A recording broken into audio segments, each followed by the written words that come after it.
Last week in Michigan politics, the mayor of one West Michigan city is among 16 facing felony charges for allegedly participating as fake electors. We have reaction to those charges. Plus, the state making it legal to sell alcohol at college sporting events, what colleges say they're doing now. And a petition to recall an Ottawa County commissioner was given the green light to move forward. Where it's heading now. I'm Josh Alburtus, and this is your 13 on your side rundown.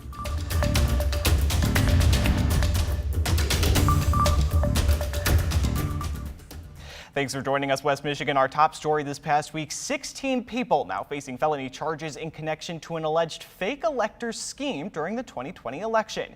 State Attorney General Dana Nessel announcing the charges on Tuesday, alleging those met in the basement of the Michigan GOP headquarters following the election to sign their names and portray themselves as the state's actual electors. The Attorney General alleges they then tried to send those signatures to the U.S. Congress and the National Archives in place of the state's actual electors that voted for Joe Biden following his victory in the state. And those charges turning heads here in West Michigan as the mayor of Wyoming, Kent Vanderwood, was named as one of the 16 now facing charges. In the wake of those charges, Vanderwood is now also facing calls to recuse himself from his duties and even resign from the position altogether. Backlash intensifying after Wyoming Mayor Kent Vanderwood was one of 16 people charged for allegedly coordinating as fake electors to give the state's 2020 electoral votes to Donald Trump over the winner, Joe Biden. That was a lie. They weren't the duly elected and qualified electors, and each of the defendants knew it. They carried out these actions with the hope and belief that the electoral votes of Michigan's 2020 election would be awarded to the candidate of their choosing instead of the candidate that Michigan voters actually chose. In the wake of the charges, Democratic State Representative John Fitzgerald, who serves almost all of the city of Wyoming, is calling for Vanderwood, a Republican, to recuse himself from his duties. I believe that Mayor Vanderwood has a responsibility to recuse himself from his official duties in order to make sure that this is not looming over all of the great things that are happening here in Wyoming. One of Fitzgerald's colleagues, Democratic Representative Phil Skaggs of East Grand Rapids, calling for Vanderwood to resign altogether. Fitzgerald, however, advocating for recusal on Wednesday to, in his view, not allow the accusations to overshadow the city he represents. This is something where we want to make sure that Wyoming, a top 15 population city in the state of Michigan, is seen in a good light still, because we have 77,000 incredible people who call this place home. The Michigan Republican Party viewing the charges as potentially politically motivated. In a statement, the party said in part, quote, "It is crucial to recognize that despite being identified as a liberal, this AG constantly displays authoritarian tendencies and ambitions." Fitzgerald, however, urging patience. I encourage everyone to trust the process, to trust the courts, to trust the judicial process by which we uphold in this country. You know, this is something that will play out, that will continue to be examined and investigated thoroughly. And as you heard a little bit of there, Michigan GOP Chair Christina Caramo issued a response to the charges on Wednesday, calling the prosecution illicit and the Attorney General an aspiring tyrant. The response reads in part, quote, "AG Nessel's recent charge of forgery and conspiracy against 16 alternative electors in Michigan, has sparked valid concerns regarding possible misuse of power by her office." And as you heard there, it does go on to say, quote, "It is crucial to recognize that despite being identified as a liberal, this AG constantly displays authoritarian tendencies and ambitions." As a result of those charges, a town clerk has been stripped of his election responsibilities. Shelby Township Clerk Stan Grott has been prohibited from administering elections while the charges are pending. The clerk told a reporter from the Associated Press that he intends to abide by the decision while the charges are resolved. Grott has been clerk for Shelby County since 2012. And at the Capitol now, Governor Gretchen Whitmer signing more bills into law as the legislature met this last week, including allowing the sale of alcohol at college sporting events. Under the new law, colleges and universities will be able to apply for liquor licenses at up to 5 different locations to sell alcohol during athletic events. The governor's administration says the new law aims to drive up revenue for schools and drive down binge drinking incidents. For some, the change won't be as noticeable as others. Central Michigan University has applied for licenses on a per-event basis in the past. A spokesperson for Central Michigan University saying done so has gone relatively smoothly for the university. And having gone through this for a year, that any sort of implications that would have come out of this, disorderly conduct and things like that at game days, has been extremely minimal, very minute, and really, if it's even out there, it's less than a blip on the radar. And so, it's just a matter of people using common sense, right?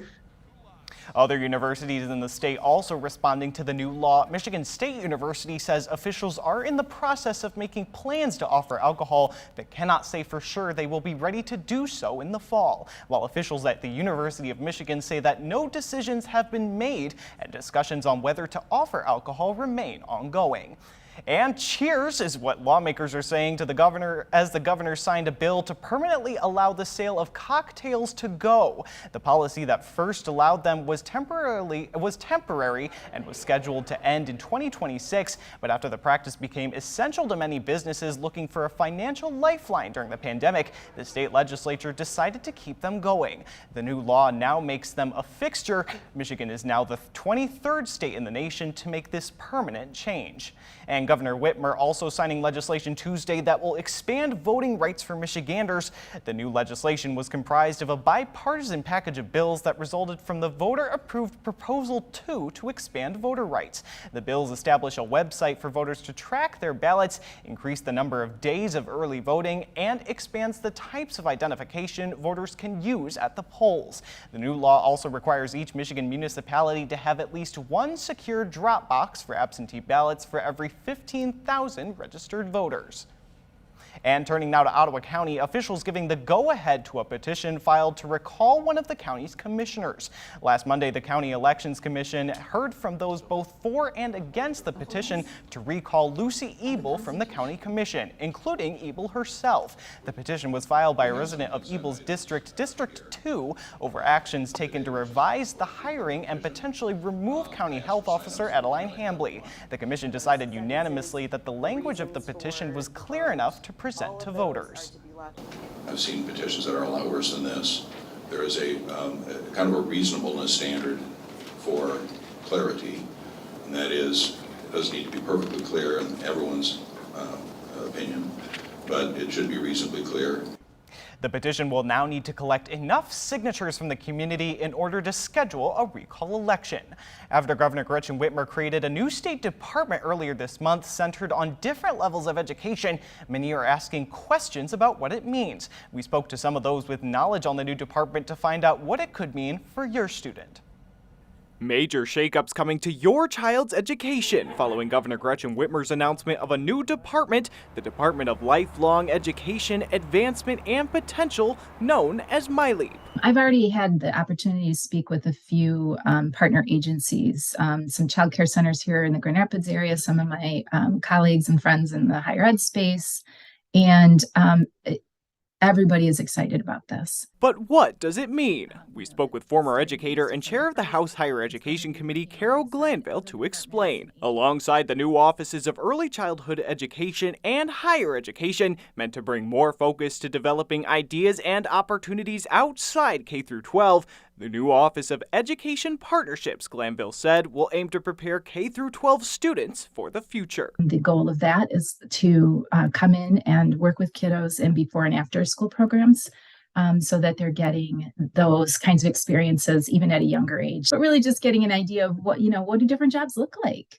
Maybe some ride-alongs or some job shadowing or people coming in to demonstrate the work that they do. The Michigan Education Association also throwing its weight behind the new department. We're hopeful that MyLeap can help cut through some red tape and cut through bureaucracy and create clearer pathways and clearer resources for parents and students to reach. Others, however, see the opposite. Republican Senate Minority Leader Eric Nesbitt saying in a statement, quote, "More government does not fix bad government. I believe the people of Michigan would prefer our governor focus more on ensuring children can read and less on scaling back education accountability standards and creating more government bureaucracy." With Whitmer's executive order that created the department set to take effect in December, exactly what steps and plans the department will make remains to be seen. And that's the rundown for your week in Michigan politics. Be sure to keep up with the latest political news of the day, both on air and online at 13onyourside.com. We'll see you next week.